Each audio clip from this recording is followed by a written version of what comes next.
English teacher, after good evening is generally supposed to be a response. I don't know whether I was inaudible. Good evening, Pastor. Or you have become terribly unkind that you would not want to wish me a good evening when I have been merciful and gracious enough Let's try it again, to Pastor. wish you a good evening. No, wait until I am done with my rant. Anyways, good evening. Good evening, Pastor. Many societies have various ways of dealing with the wayward. They have various ways of keeping purity within their society. In many a society where life is not valued, for instance, or in many a society where for generations people have imagined that the human being is such a simplicity to be understood. Purity was and has always been framed by separation. Hence the adage that a rotten tomato mustn't be caked with the unrotten, with the presumption of protecting the thought to be good tomatoes. Obviously, when a tomato ripens, it is a sign that it is, at least in some sense, in possession of an ability to go back. It is just that the one that is being separated has gone to the state of badness a little more in progression than those that are being protected.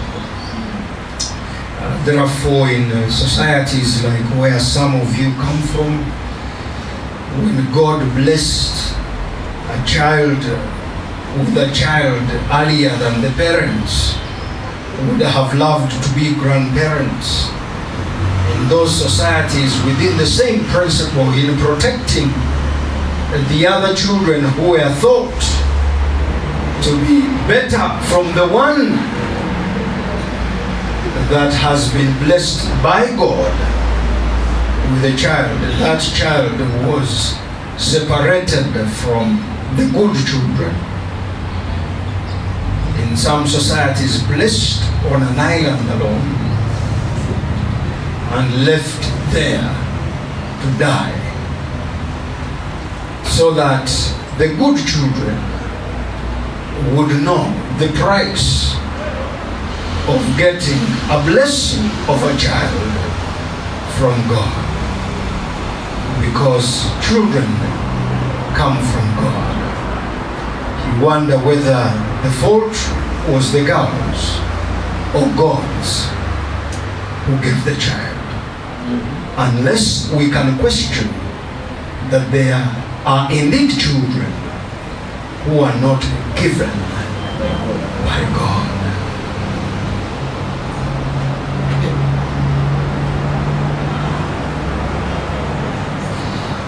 But as the tradition continued, God did not stop blessing girls with the children as he still does. So purity by separation has continued over generations to provide no solution to many of the situations for which it has been created to be a solution. By the way, this is series 2 in the Anecdotes. Come by here. Lord, come by here.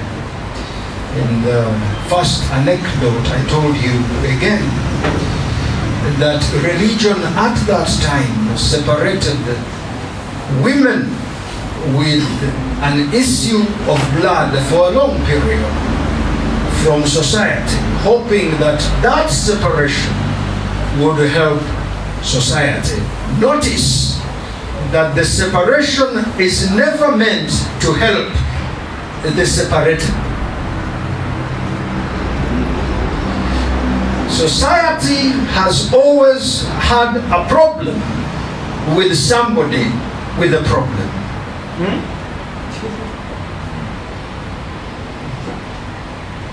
Woe unto you in many a society should you find yourself in a situation where you need help. Society's contribution to your situation is to punish you and separate you, to protect those that society thinks are better than you are. Although it is also true that all have a problem and have fallen short of glory of God. So technically, society finds somebody with a problem and separates them from the majority also with a problem.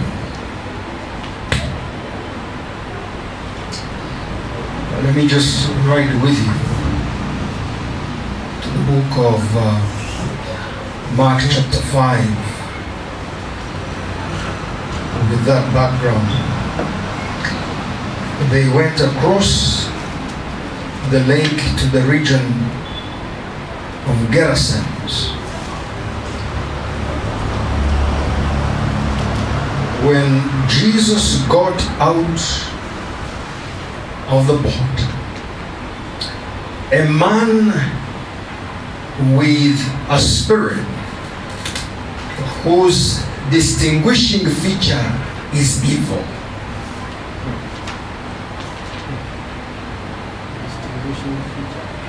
Is evil.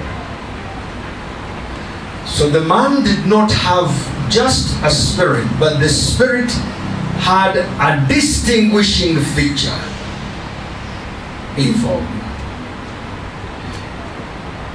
Because the spirit had a distinguishing feature, one would expect, as the story progresses, that the behavior of these that have just crossed would take cognizance of the distinguishing feature of the Spirit.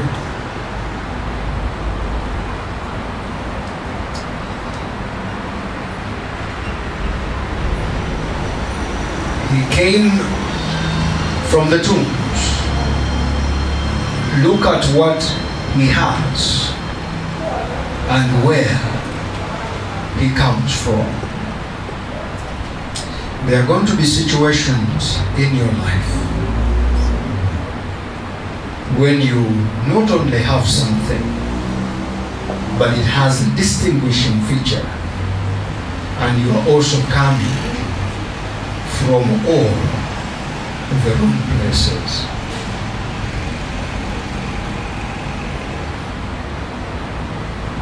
So he comes from the tomb to meet those that have just crossed into Gennesaret.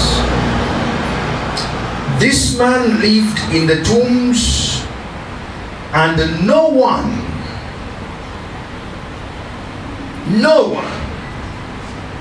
could bind him. No one could bind him. We could even say nothing could bind him. It also suggests that his situation is one that was unwanted. No one could bind him means that everyone would have preferred him bound.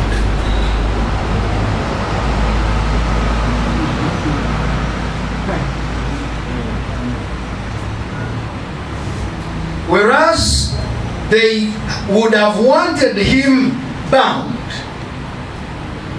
No one could bind him, not even himself. There are times when you have problems and it is in you to bind yourself together, at least to protect yourself from the situation or from the masses. But there are other times when you have a distinguishing feature. No one can bind you, and you can also not bind yourself. You try to make money to cover up or bind yourself from your situation, and that too fails, and you appeal to your friends to pray for you so that that will bind you, and that also fails. Is there somebody for whom there is no binding instrument?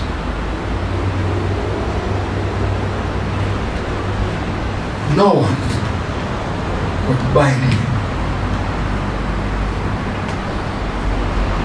It is not only that no one could bind him, not even with a chain. So he was in the most unwanted of situations.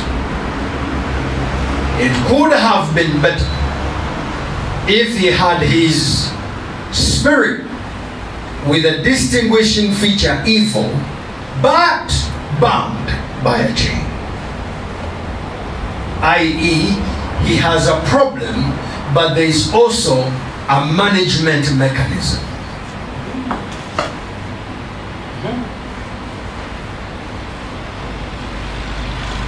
I'm saying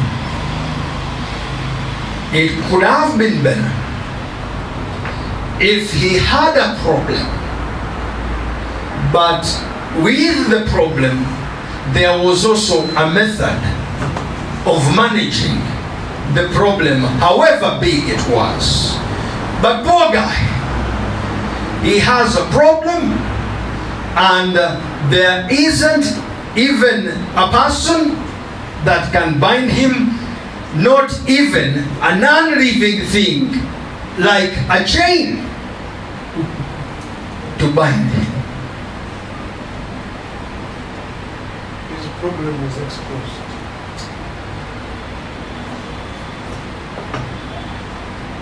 For he had been chained hand and foot, but he tore the chains apart and broke the irons on his feet, because he had a spirit with a distinguishing feature, evil.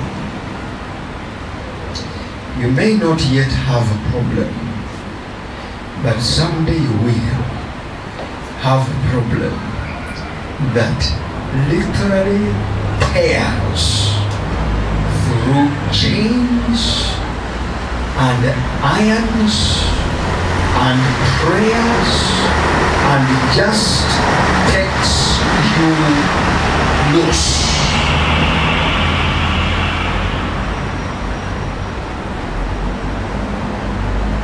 No one was strong enough to subdue him. Night and day, among the tombs in the hills, he would cry out and cut himself. Now he had started on something new, self-destruction.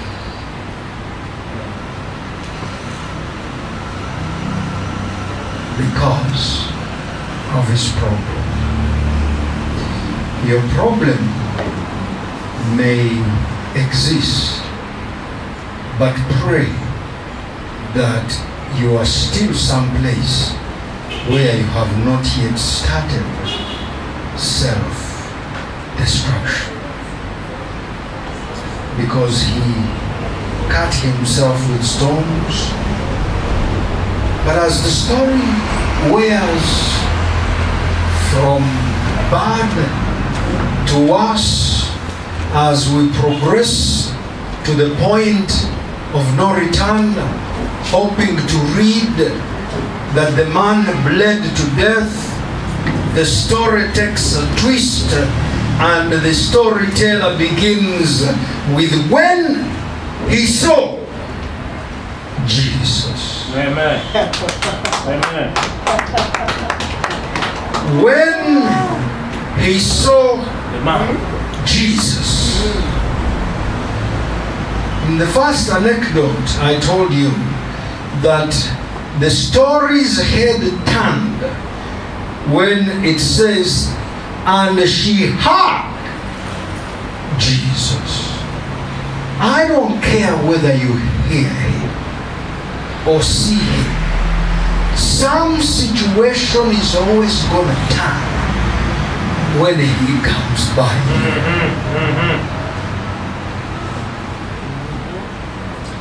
When he comes by, when he saw Jesus not close, not close, he doesn't have to get close. You don't have to have attended regularly here. You may just hear from the person that attended.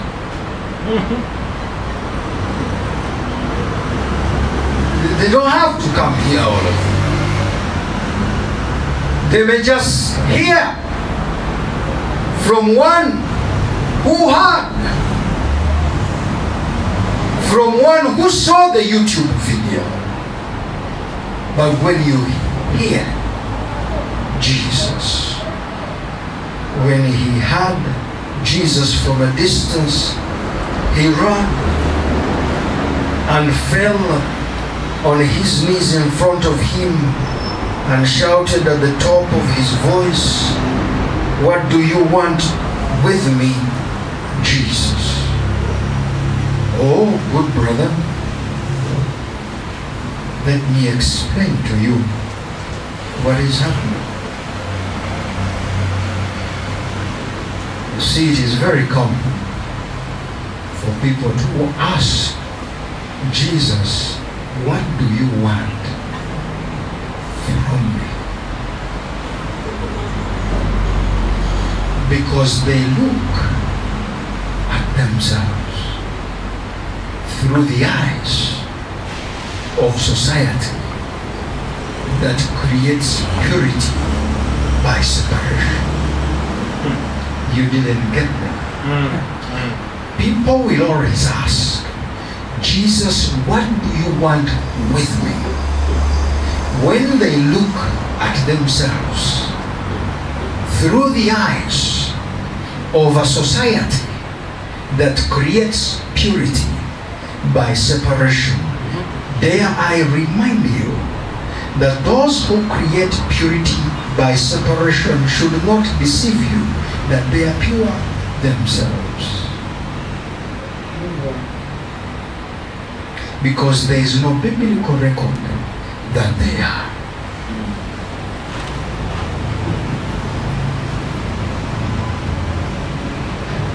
Because the Bible I read tells me that all have sinned and fallen short of the glory of God. They can continue to separate whoever they want. It doesn't make them any better than they separate. So young man, what does Jesus want with you? Or did he tell you that he manages a hospital and his interest is in patients?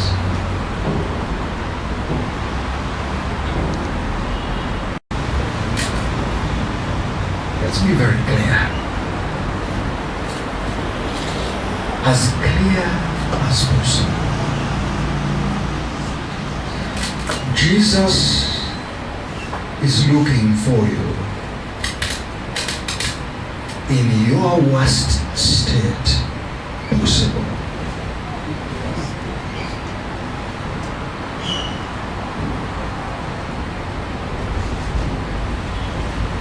God has never been in the business of looking for gods to help.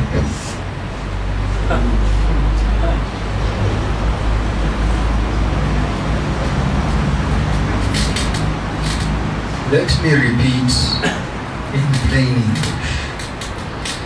God has never been in the business of looking for gods to help.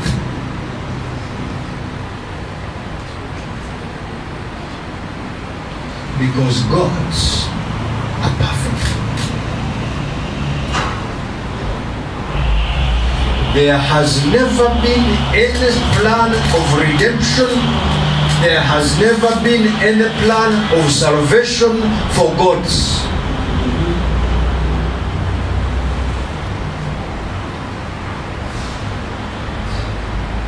That's the last time I checked. I don't know whether that has changed. From what I know, God has never made any plan to save God. The only plan of salvation that has been documented is one for sinners. Amen.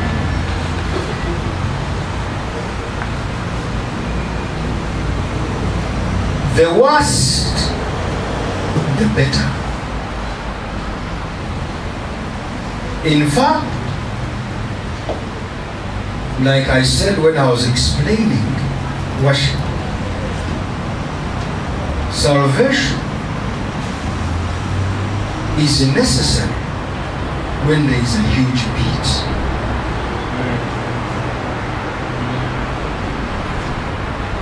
So I don't care what you are going through. There is nobody who falls outside the bracket called the love of God.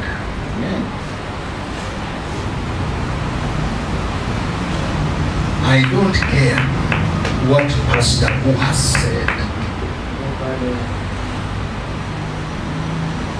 There is nobody who falls outside the bracket of the love of God. In salvation terms, put your emotions on the side. God is not going to save people based on your emotions and feelings. Salvation is cosmic. Put emotions and feelings on your side. Your feelings about iTiS and Al-Qaeda, God will not consider when He is dealing with saving His children.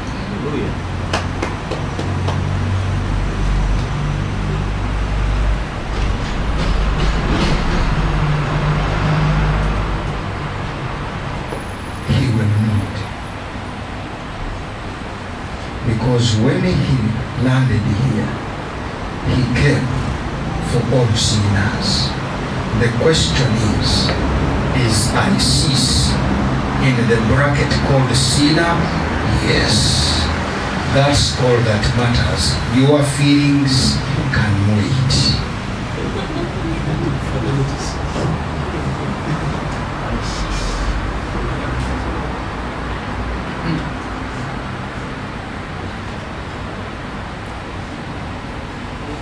Do not involve your emotions when you approach a being without them.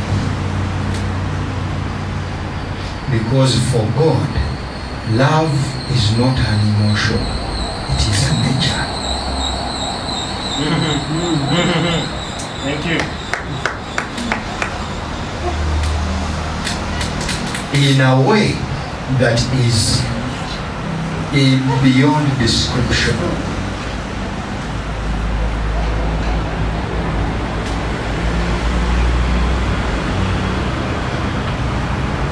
So these squabbles of yours, we don't like those ones because they interpret that way. Those are your emotions. What God asks, are they a sinner? Do they believe? Ebisigadde, if I were God, I would say, mujja kuba bulungi.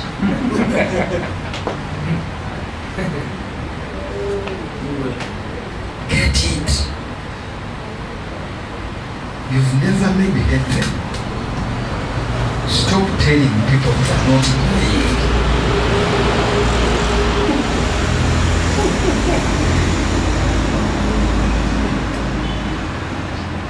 I cannot have the audacity of telling anybody they are not going to go to heaven if you understand what grace means.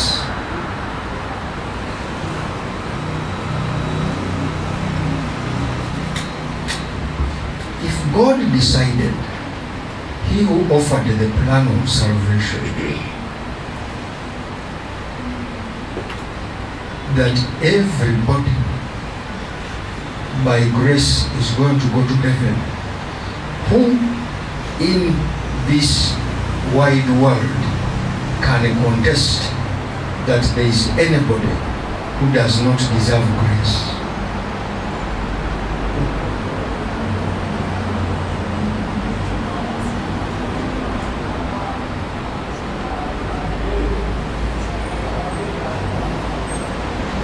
So attend wherever you want to attend. Of course, with the good knowledge that that same God, before he left, he had advised that if we are one, it will become easy for the world to know that his Father sent him. Now you know why Islam is growing. Because we have not heeded to the advice.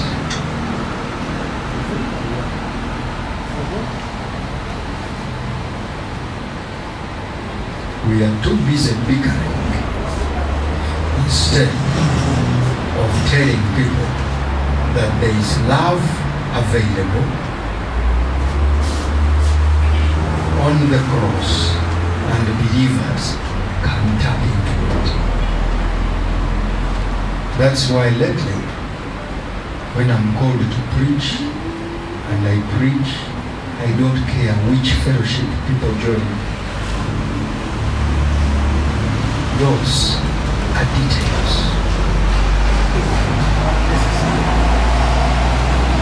If I preach and somebody goes to KS's church, amen. If I preach and somebody finds Miracle Center to be close to them, amen. If I preach and somebody feels Bugembe's church in Nansana is close, amen. Those are details.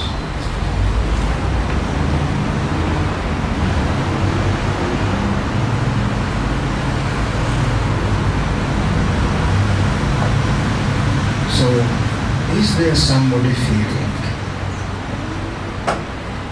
bound, broken chains? You've started cutting yourself inside and blaming yourself. There is a visitor called Jesus, and he's here to tell you that it's going to be fine. It's going to be fine. If it isn't already by now. I will repeat this every time I preach. I am going to heaven.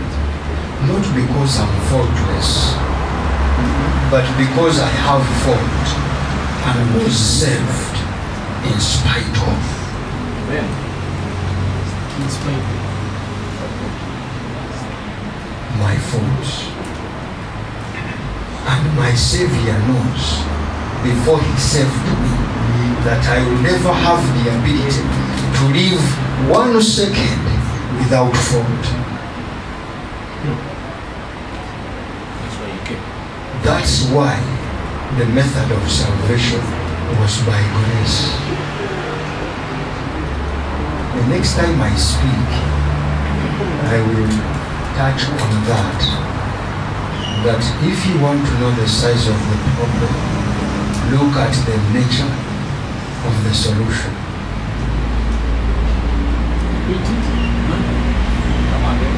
If you want to know the size of the problem, look at the nature of the solution. There is nothing big solved by law.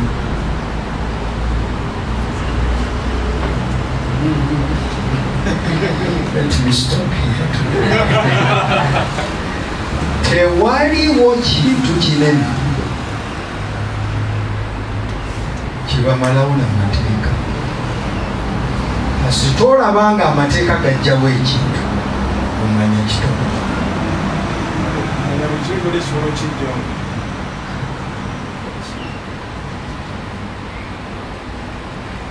Era ng'oyagala okumanya nti ebintu ebinene tebigibwawo mateeka.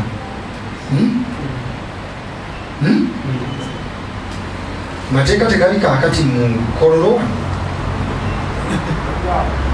Katulawo baganajjawo obuzibu bwa Uganda.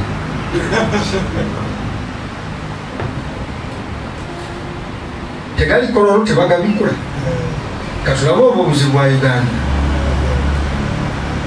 Ganaabujja. Amateeka gajjawo bintu bitono.